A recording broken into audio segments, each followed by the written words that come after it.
Dr. Bien Eli Nillos. He is a faculty member of the University of St. LaSalle and a regional representative for Visayas of the Philippine Academic Society of Community Medicine. So let us all welcome Dr. Bien. So good afternoon po ulit, and I'm very happy again to be part of this NILAY sessions. And yun nga, it's the last session na of the entire run of this NILAY. But I hope sana lahat tayo may nakuha ang mga insights and reflections from all of us. So again, I'll be sharing some leadership stories from the community. And to be honest, while I was preparing for this talk, ang dami kong palit ng slides. No? I had to do a lot of changes in the slides. I had to do, ay baka hindi tama to, baka ano. So until I finally had a chance to finalize my slide within the week.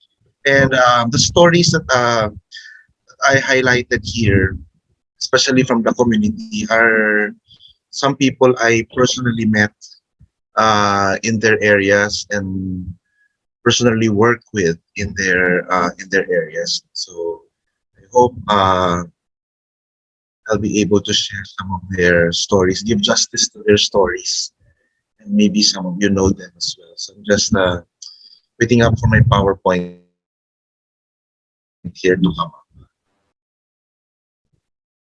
So yun. So, oh, okay. Hold on.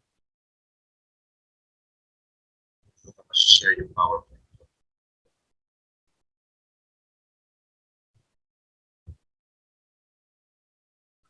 Okay.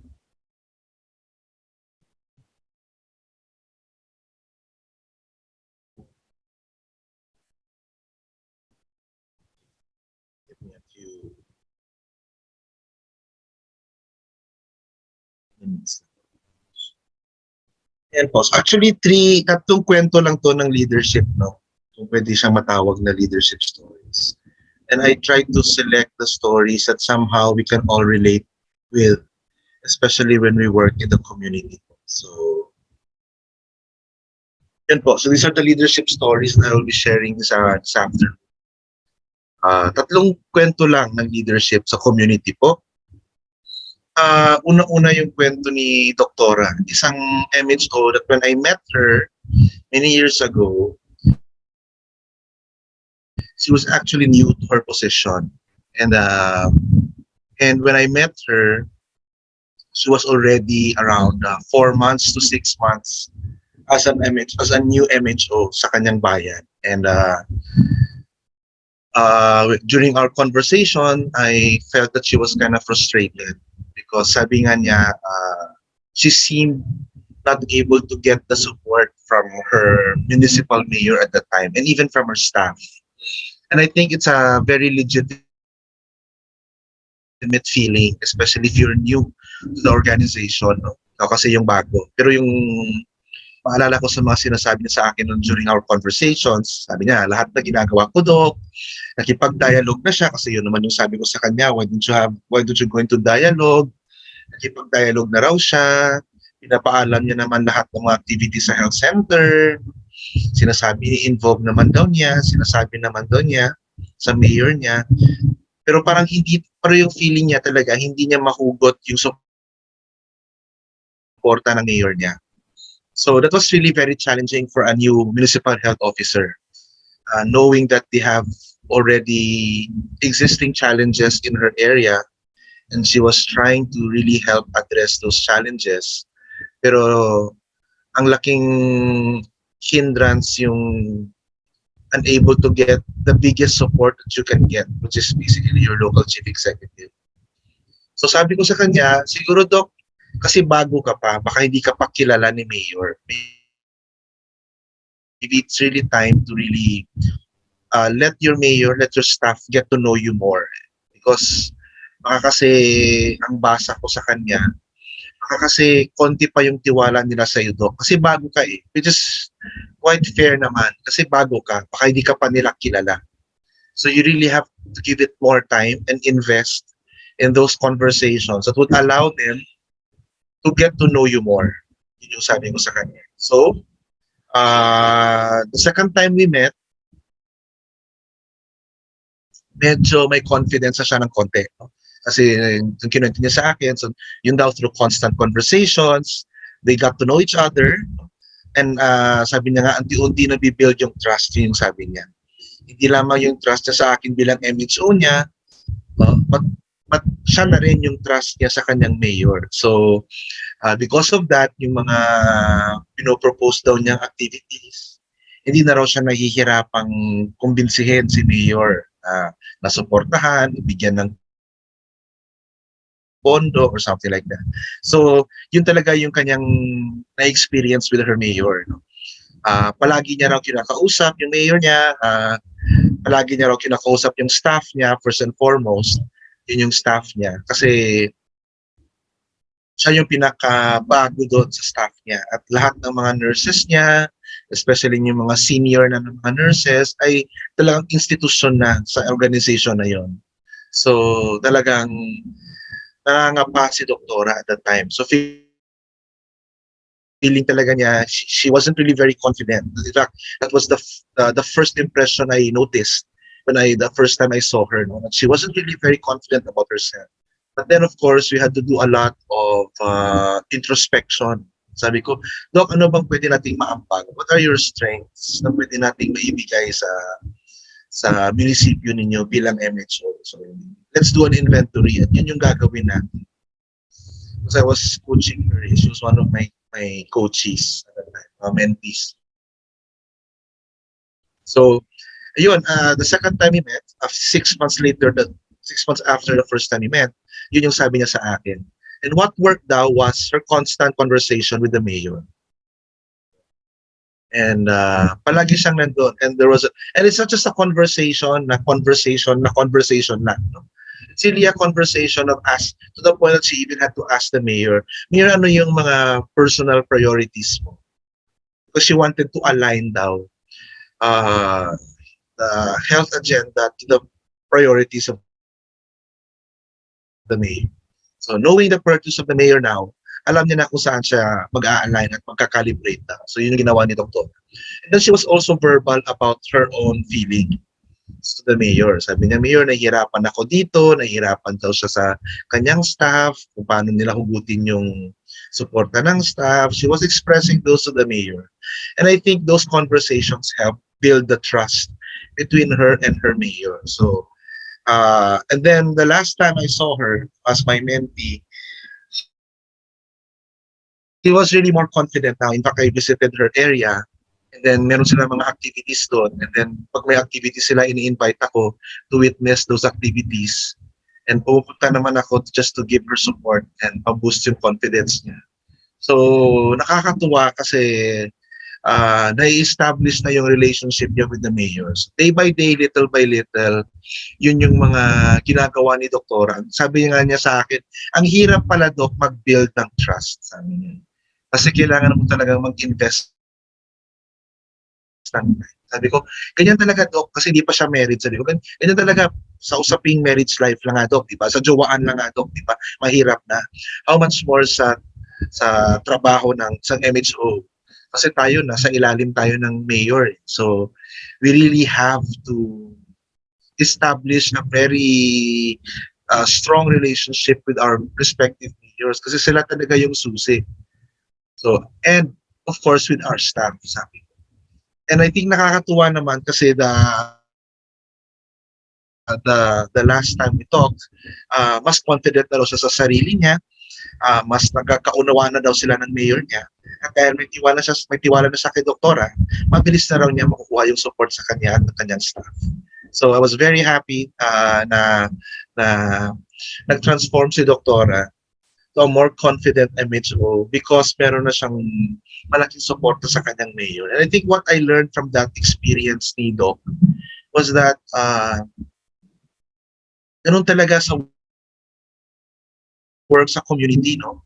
You really can't just expect people or the stakeholders to immediately get on board.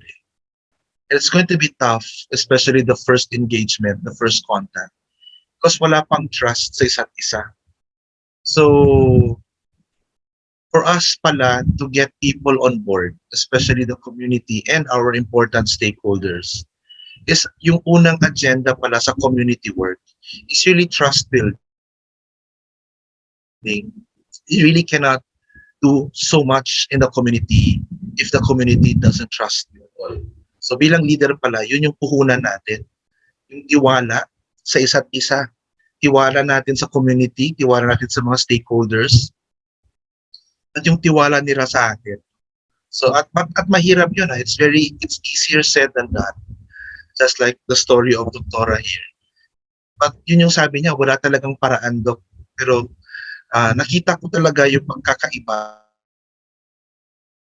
nung nagkaroon na ng tiwala si Mayor sa akin kumpara nung dati. Kasi nahihirapan siya at dahil walang suporta, feeling niya parang inutil daw siya doon sa bayan niya kasi hindi siya confident sa pwede niyang gawin.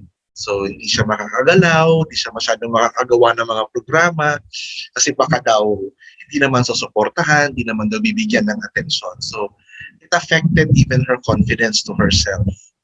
So, but when she was able to establish the trust with her local chief executive and with her staff eventually, she was able to do more at nagkaroon siya ng lakas ng loob para magawa yung at maambag yung kaya niyang maambag doon sa kanilang munisipyo. So I was very happy to meet Doktora. At marami akong mga ganong MHOs na na-meet na they have a very hard time with their mayors, and it was really a struggle to get their mayors on board. And and in most cases, it's really about building the trust at dapat magkaroon ng tiwala yung mayor sa iyo or yung ikaw may tiwala din sa mayor.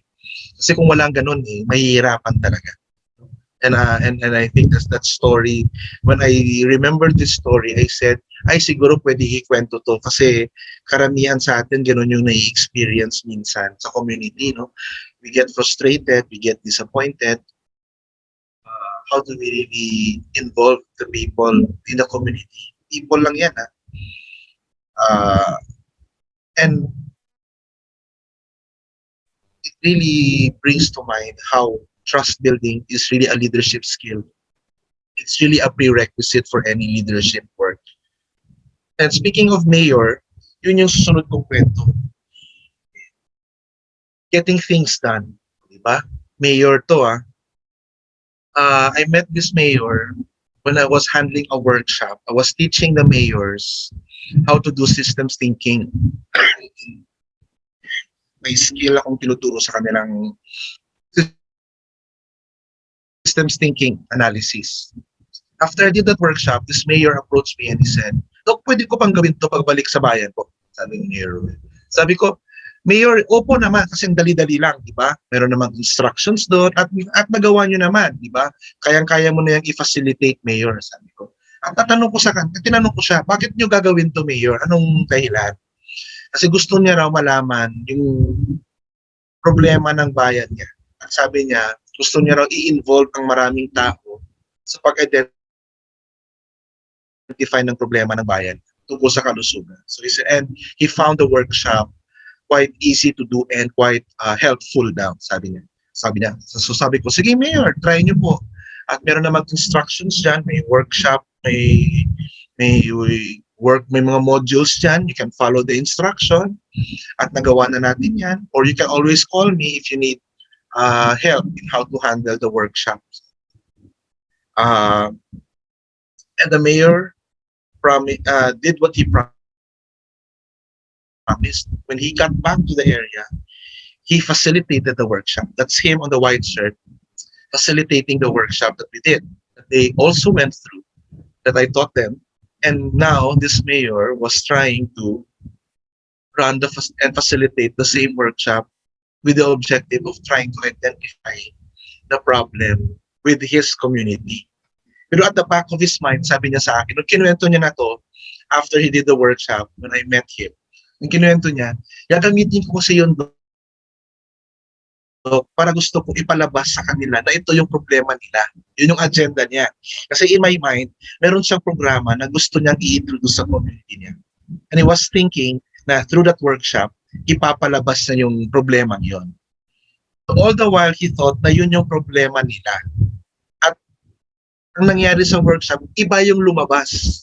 Ibang problema yung lumabas sa workshop. So, nagulat si Mayor. Sabi, akala ko ito yung problema ng bayan ko. And I was waiting for it to emerge from the workshop to come up. But iba pala yung lumabas sa problema. Ang simpleng problema lang at ang lumabas na problema was very simple. Access to toilets. Diba? Something that we take for granted, but the community identified it as a primary problem na hindi, na wala sa radar ni Mayor at that time. Kaya nagulat siya. Pero kasi yun yung lumabas sa workshop, yun din yung kinumit niyang i-address. So, kinuwento ni Mayor sa akin. So, in-address namin yun kasi yun yung lumabas sa workshop na ginawa namin, Doc, sabi niya. So, we provided toilets and did an octopus type septic tank to connect different households. No? So when I went and when kinuwento niya sa akin on the phone, I was kind of excited. Sabi ko, Mayor, can I go to your place and get to see it? And of course, he said, yes, come over. I want to show to you ano yung lumabas sa workshop na yon. So yun yung lumabas. No? So I went to the area. I went there. I visited the place. He showed me. He went to a coastal barangay. Yun yung pilot area nga daw. And then he showed me yung ginawa nila. No? And at that time, when they were able to provide and connect these households, no? Sabi niya, wala na kaming ZOD na kami, Doc. Sabi niya, zero open defecation na kami. And they were the first barangay to declare ZOD, zero open defecation. And because of the success story in that barangay, they were planning at that time to really expand it and to scale it up to the other neighboring barangays, especially in the coastal areas of the town. Kasi doon daw yung mataas na pangangailangan. At doon ko naman na-realize na isa pala sa pag-build ng trust din yung pakikinig. No? I think the listening is really, active listening is really a leadership skill. I think it's one of the most important leadership skill that we need to learn and we need to teach our students.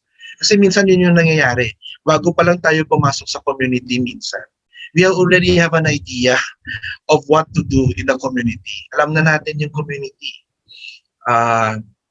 Ganun din yung nangyari sa akin. Bago ako naging bago ako naging MHO ngayon, I was a doctor to the barrio before. So, bago ako pumasok sa town kung saan ako na-deploy, I did my research already. So, I basically knew the town. I knew the data, I knew the statistics, I knew the profile. So, at the back of my head, I seem to have an idea already how to solve the problems of this town. So, with that kind of mindset, if left unchecked, nagkakaroon ng messianic complex minsan. Diba? So you come there, I am the solution to your problems, I'm here to save your world. May ganung messianic complex minsan ang mga DTTBs, no? So because we seem to be so passionate of solving the problem the way we understand it. But what the mayor did here reminded me also that importante pala yung makinig muna. And I think that is one way to establish trust of the community to us. If you're able to listen and able to identify what their perceived needs are. Kasi minsan yung sabi nga ni Mayor, akala ko nga ito yung problema nila. Kasi may solusyon na ako doon sa problema nila. Pero iba pala yung perceived need ng community. And because the Mayor listened to them, he was able to address the perceived need. And I'm pretty sure the community, the mayor will have no difficulty in getting the support of the community in his other health programs as well.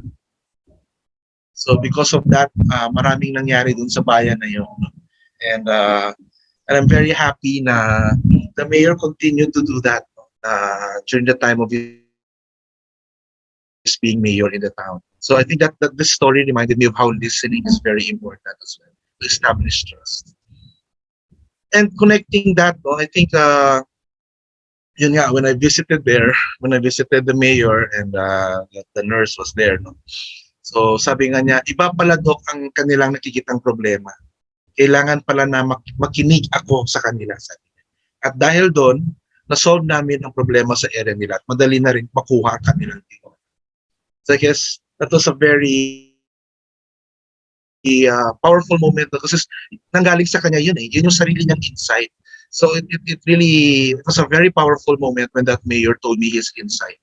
Sabi ko, ay, I'm very happy, sabi ko, Mayor, na ganun yung insight mo. Because it takes a lot of reflection and observation to get that, to understand that concept. Mapapasana all ka na lang talaga pag meron kang ganitong local chief executive, di ba? Na nakikinig, talagang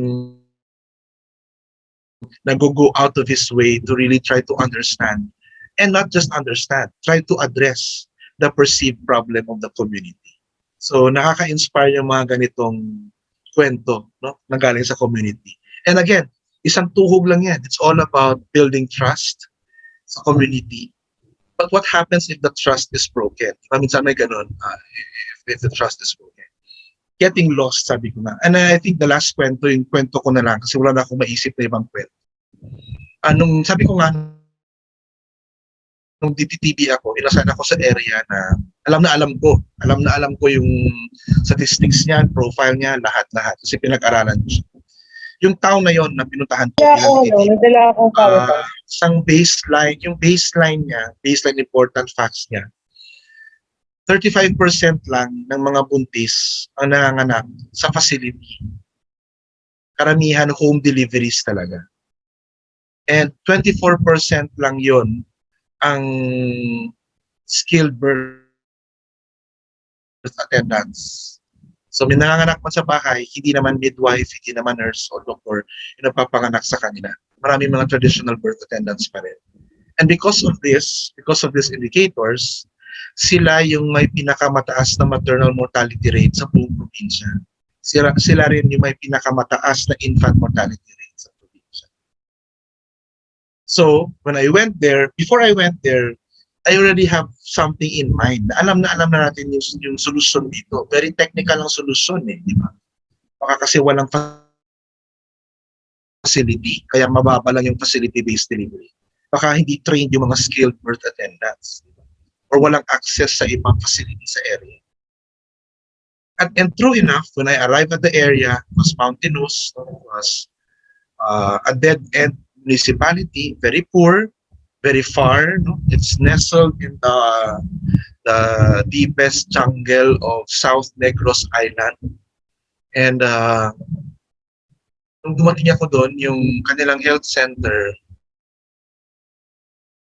it was the only health center in the municipality, in the entire province, na open 24/7. Open siya 24/7. Kasi wala siyang pintuan, wala siyang bintana, so hindi siya masasara. So open lang siya 24 hours a day. Walang pintuan, walang bintana. It was a very dilapidated facility. So, alam na natin yung technical problem dito. Pero sa tagal-tagal ng panahon, ganun yung sitwasyon, marami ng mga nakasanayan yung mga tao doon sa area. That is something not technical to address. That's not easy to address, but it's no longer technical. It's already behavioral. So over time, a lot of new adaptive behaviors were adopted by the community because of those situations. So you have, even if you introduce new facilities in the area, it does not automatically mean that their behavior will change as well. So yun yung napansin ko rin. Baka kasi hindi solusyon lang yung magpapatayo tayo dito ng panibagong facility o magdadagdag tayo ng tao. Baka hindi ganun lang yung sagot. Kasi nakasanayan na ng mga tao. Diba? Na ganun na, mga anak na lang sila sa bahay, hindi na sila pupunta ng health center. So, parang ganun. So, nakasanayan na. So, I had to do a lot of engaging with the community, trying to understand their behavior. So, yun yung isa sa mga ginawa namin. When I attended the CME of the DDTVs, may isang speaker doon who talked about primary healthcare, no? Alma Ata. And when I was listening to the talk, it was as if I was listening to it for the first time in my entire life. Although they all sounded familiar, parang napag-aralan ko to sa med school.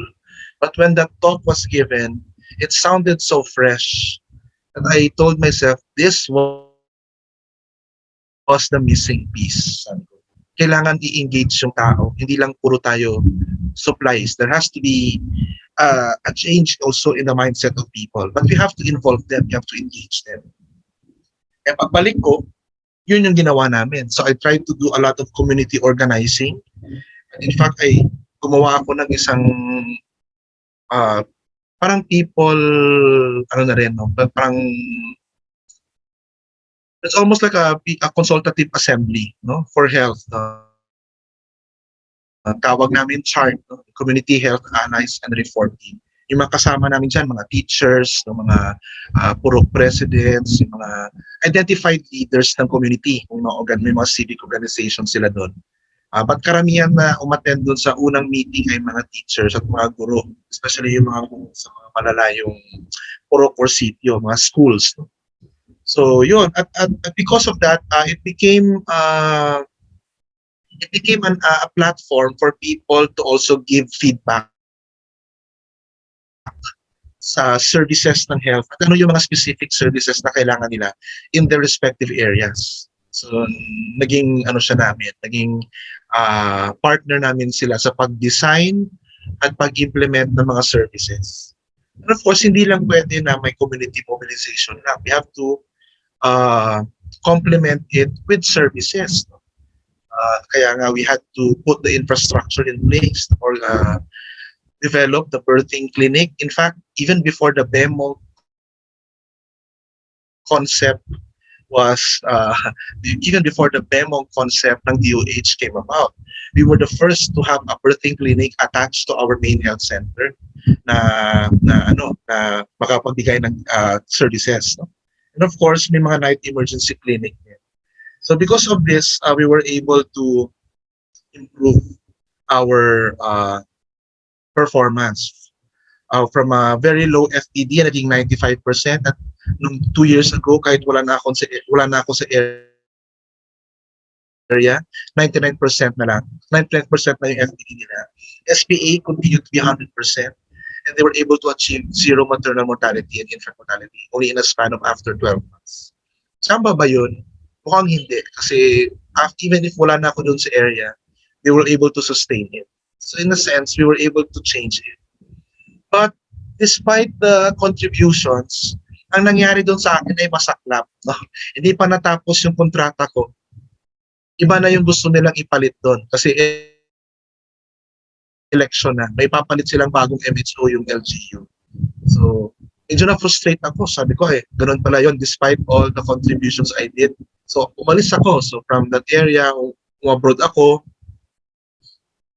Doon ako muna na pumunta sa ibang bansa at nagtrabaho. Pero kahit nagtatrabaho ako sa ibang bansa, sabi ko parang hindi ako fit dito sa lugar na to. But my heart, I think you can take the boy out of the barrio, but you can never take the barrio out of the boy. I think it reminded me of the prayer attributed to Oscar Romero. It helps now and then to step back and take a long view. The kingdom is not only beyond our efforts, it is even beyond our vision. We accomplish in our lifetime only a tiny fraction of the magnificent enterprise that is God's work. Nothing we do is complete, which is a way of saying that the kingdom always lies beyond us. No statement says all that could be said. No prayer fully expresses our faith. No confession brings perfection. No pastoral visit brings wholeness. No program accomplishes our mission. No set of goals and objectives includes everything. This is what we are about. We plant the seeds that one day will grow, and we water seeds already planted, knowing that they hold future promise. We lay foundations that will need further development. We provide yeast that produces effects far beyond our capabilities. We cannot do everything, and there is a sense of liberation in realizing that. This enables us to do something and to do it very well. It may be incomplete, but it is a beginning, a step along the way, an opportunity for the Lord's grace to enter and do the rest. We may never see the end results, but that is the difference between the master builder and the worker. We are workers, not master builders, ministers, not messiahs. We are prophets of a future that is not our own. Ang ibig sabihin lang, this prayer, I encountered this prayer when I was having a retreat in Ateneo. Father Karel San Juan shared this prayer to the group, and it really had an impact. It somehow told me, yung ginagawa natin sa community, we may never see the end result, but we may never be able to reap the fruits that we just planted. But that's not the worry. That's okay because we plant the seeds and one day will grow and we water seeds already planted. So natutuwa lang ako sa dami-daming area ko napunlaan ng maraming seeds, no? And minsan nakakatuwa, minsan nagre-reach out pa sila at sinasabi, Dok, ito na yung bunga ng mga ginawa natin before, yung mga pinaghirapan natin. So nakakatuwa lang na hindi pa rin nawawala yung ganong passion dapat despite the difficulties and the challenges in the community. And I think this is my last slide. So ano yung mga natutunan kong lessons of leadership sa mga kwentong yon? Katulad rin sa kwento. Building trust is very important. And we build trust through presence. You have to be there, present, with integrity, of course. Presence is demonstrated in active listening. Listening transformed into purposive actions, and purposive actions turn into foundations. I think these are the lessons I personally learned from those stories. And I know there are hundreds and hundreds of more stories you were able to probably also get from your own experiences in the community. And I hope those stories are also shared around to inspire future generations as well, who are as equally passionate as we are all here. So maraming salamat po sa pakikinig and thank you very much for having me. Thank you po.